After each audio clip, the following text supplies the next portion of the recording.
Spencer Lichon, sprint specialist at Titletown. I wanted to talk to you guys about sprint training today. Speed is one of the most important attributes in sport, but it's often misunderstood and not trained properly. We're going to answer some of the common questions we get about sprinting and how our sprint assessment can help you get the best results.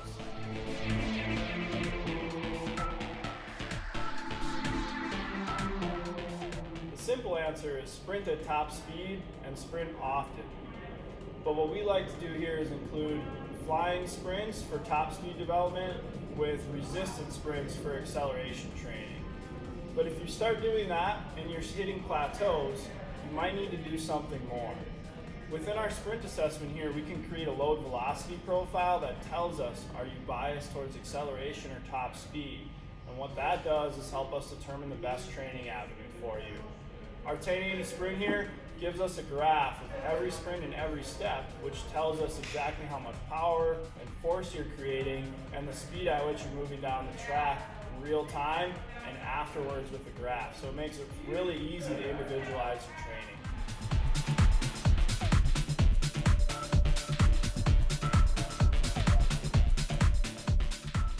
Drills should not replace actual sprinting in your program. No drill can replicate the amount of force, the coordination, and the speed seen in actual sprinting. However, they can be useful for helping reinforce good posture, proper mechanics, and building strength in sprint-specific positions. I like to incorporate drill work in between sets of exercises and sprints to reinforce that posture, mechanics, and develop some strength while priming the body for that next sprint. Exercises such as booms, high knees, and wall acceleration drill are all useful in helping do these things. Within our sprint assessment, we use high-speed motion capture on our sprint treadmill to determine what types of exercises are actually necessary for the athlete to get the best results out of their program.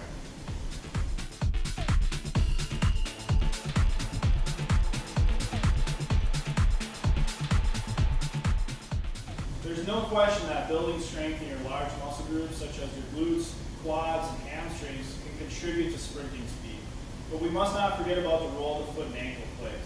All that force and strength and power that your big movers create has to be applied to the ground, and that goes through your ankle and your foot. I like to think of it as a Ferrari with flat tires, right? We have a big engine there, but we have no way of getting that horsepower into the road.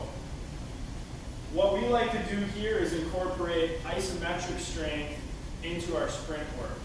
Try doing calf holds where you're up in a raised position, holding for a certain amount of time, locking that ankle into place. Within our sprint assessment, we use the force plate in our treadmill to look at how your foot strikes the ground and how long that foot is actually staying on the ground within each stride. And that gives us a clearer picture of, are you taking that strength you've created in the weight room and applying it to the ground during your sprinting?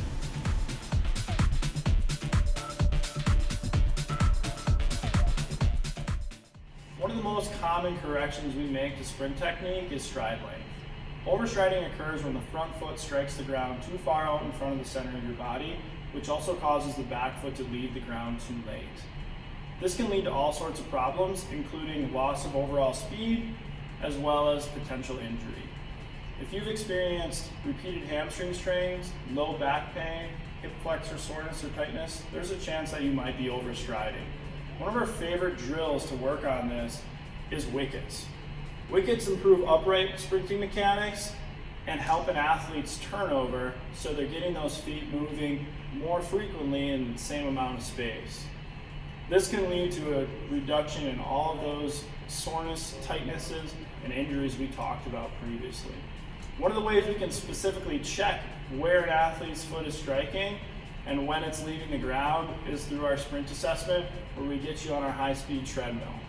This will show us specifically where that foot is coming up and down and how that affects an athlete's posture. I hope that answers some of the questions you had about sprint training.